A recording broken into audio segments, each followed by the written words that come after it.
kids, Comic Book Man here to remind you that the Alternate Reality Spotlight Sale begins on February the 15th and it runs through the 20th. It'll be a whole week of savings here at the store. And what's the spotlight on this month? Women creators. That's right.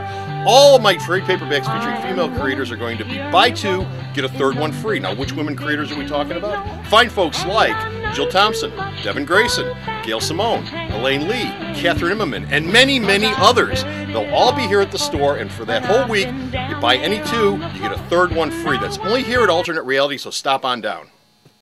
Now it's time for Dan, because he has nothing else to do but read comic books all day.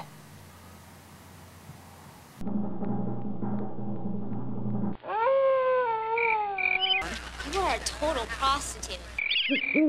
Hey kids, how you doing? Comic Book Man here. Welcome to my Video Outhouse. You know, one of your best TV pals in the Video Outhouse, outside of me, of course, is Sweet Dan Sweet. He is a swell pal. And Dan's here because it's time to review some more comic books. And Dan's book today, and we're just doing the one today, right? We're just doing one right now. We're just doing the one today, is Doom Patrol number 7 Yeah. from DC Comics. So what about Doom Patrol number 7? Is it any good? Is it thumbs up? Is it thumbs down? Is it sort of like this? What is it? Doom Patrol is a consistently good book by DC Comics. Really? Okay. The last It's couple not a issues, consistently well-selling book, though. You know, I don't know what the story is. It's one of those series that's doomed to start over and over again. And it's one of those things DC doesn't want to let die. The fans don't want to let it die. I don't blame them because it's infinitely more interesting than what's going on in a lot of the DC universe right now. Okay. The last two issues, 5 and 6, were dealt primarily with Blackest Night and the Doom Patrol fighting the numerous members of the previous incarnations of the Doom Patrol that have been toasted over the last several years. This doesn't get too much into the aftermath of that. In fact, Negative Man, Elasti-Woman, and Robot Man are only really in the book for about 2 pages. Okay. The rest of it is really interesting because it deals with Niles Calder and Oolong Island, kind of pissed at the Doom Patrol that they didn't prevent the Black Lantern Doom Patrols from wrecking shop on the island, more or less. I know, it's a comic. They have to take it somewhere. The cool stuff, though, that I had to go to Wiki the Black Lanterns this. destroy the rest of the DC universe. Why did you let him touch Doom Patrol Island?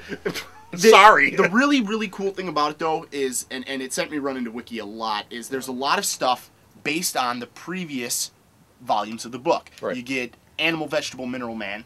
You get Crazy Jane. You get Thayer Jost. That's Grant Morrison stuff. Yes. You get Danny the Street. You get a lot of that stuff. So Keith Giffen is trying to tie all the different incarnations together in one way or another. I know package. Animal, Vegetable, Mineral Man goes all the way back to the original run of and what an but it's a goofy enough character. It might as well have been even Giffen cracks a joke in there that they need to think of a better name for him because I mean, and I had no idea who he was. AVN Man. AVN Man, exactly. AVN Man. I really like Doom Patrol. I think it's consistently well illustrated, and Giffen had wanted to write it for a while, so you could tell that he's trying to get all these loose threads that have been building up over time, and he's trying to make a good book out of it. I think the last Doom Patrol book by Byrne only lasted about 18 issues.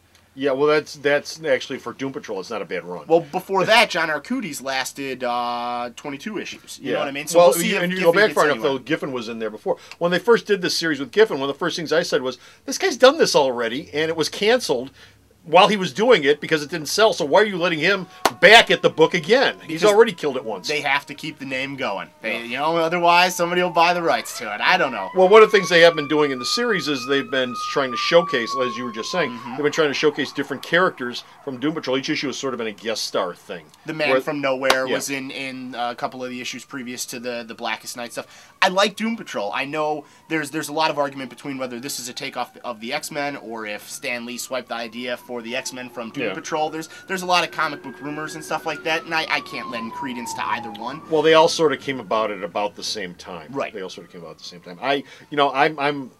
I'd be sort of dubious about that only because I've talked about this before. I always thought the X-Men were just, a bunch of guys in costumes with powers. I mean, except for the mutant part of it, which I never really thought made that much of an impact in the early X-Men. Of course, later on, it's the whole reason for being. But in the early X-Men books, it was just another super team in costumes, and pretty lousy costumes, too. It was all yellow and blue.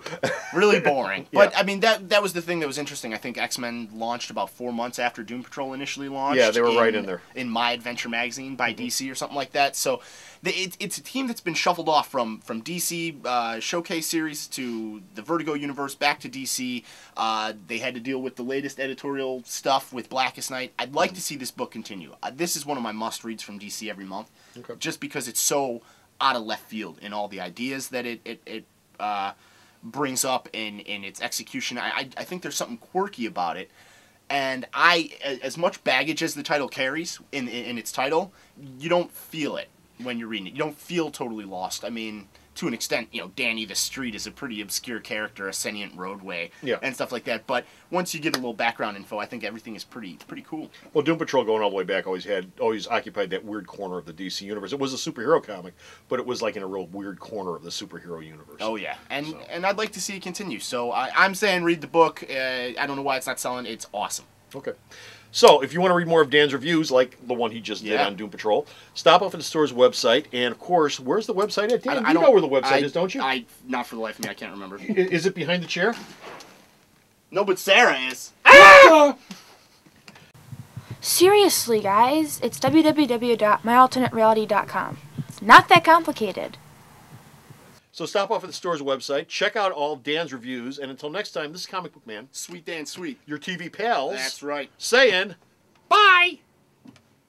Hey kids, it's me, your TV pal Comic Book Man, to remind you that the February Hero of the Month here at Alternate Reality is none other than the Todd McFarlane immortal creation, Spawn! That's right, Spawn. All of our Spawn trade paperbacks at Alternate Reality are 25% off all month long. Now, this isn't the junky stuff. This isn't the overstock. This isn't the stuff I can't get rid of. It's every single Spawn trade paperback in the house. We got Spawn, we got Violator, we got Hellspawn, we got Medieval Spawn, we got Sam and Twitch, everyone from the Spawn universe. And it's all 25% off all month long here at Alternate Reality. Alternate Reality is located at 3149 West 111th Street. That's the intersection of 111th and Kedzie in Chicago, the beautiful downtown Mount Greenwood neighborhood. You can always reach us at 773-881-HERO or at the store's website, www.myalternatereality.com.